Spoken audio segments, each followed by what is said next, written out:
Lokho engizokutsho kubalulekile mntwana ekhaya.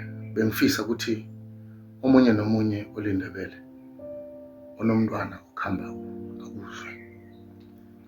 Nawulisokana unomntwana okuhambako owelako, umntwana wakho uyokwelela ekhabo omkhulu, ekhabo omakhe.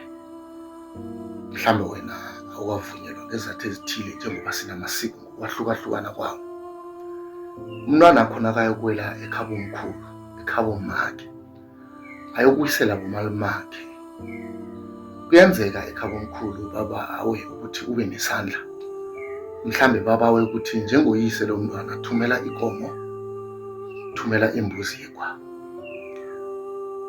Wena mntwana ekhaya, ngifuna ningizwe ukuvula amehlo njengomuntu ofuna ukunivula amehlo kile kambiso yabezimu.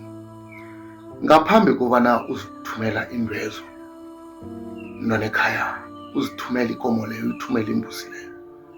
Ngiyabawa mntwana ekhaya, ngibawa uyokuphahla, ngibawa uyokushweleza, ngibawa uyokhothama lapha haye nikhothame khona. Nangabe kusejardeni ekhenu kunekhonanyana lapha nikuca khona, nangabe ufuna ukuya emalibeni kibo bamkhulu, iya kibo ubatshele, ubabikele ngaphambi kobana uthumele ikomo, uthumele imbuzi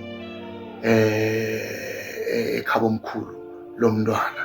Ngoba sinabantu abaningi namhlanje baphelele imisebenzi, simana abantu abaningi ababanekanyeke engozini zekoloyi mntwana ekhaya. Sinabantu abaningi mntwana ekhaya abathathelwe izipho, bazithatha bezimu ngenxa yokugwada ukuthi ukhambe wayokuthulula igazi emzini. Uthethe amandla abo abezimu wawasa emzini, uthethe amandla abo ayokudliwa emzini mntwana ekhaya. Ukuthatha amandla akho igazi yolithulula emzini, amandla abezimu abakuphe bona, kumele ubatshele mntwana ekhaya ngaphambi kobana ukwenze lokho. Manje umraro omkhulu, amasokana amaningi athatha thumela ikomo, athenga ikomo ayithumele angakatsheli abezimu. Khumbula mntwana ekhaya ukuthi lamandla owaphiwa wona, lo msebenzi ophiwe wona, le mali oyitholako mntwana ekhaya, kuzizipho ezibuye ebezimini bakho, kuzizipho ezibuye ebezimini bakho. Lo msebenzi owutholako umsebenzi obuya ebezimini bakho, zimbusiso, ma-blessings ophiwe bezimu bekhenu, bezimu bekhenu emkhulu wakho, bezimu bekhenu ngokuhlanganyelana bakupha ukuthi iba nalowo mtshato, iba nalowo mbereko. Na uzokuthatha amandla abawaphe wona, uthathe igazi liyokuthuluka emzini abangawaziko, sebamangala ikomo. Ikomo phela nasikhuluma ngekomo sikhuluma ngento yabezimu, nasikhuluma ngembuzi sikhuluma ngento yabezimu. Uzicala indwezo kanti ngapha kunabanye abezimu emuva basakolodawo ozange baphethelwa, ezengibahlanye bahlatshela ikomo. Abanye abasalilela imbuzi zabo emuva le azange ukhona ubayenzela. Uthatha amandla uyawathululela emzini.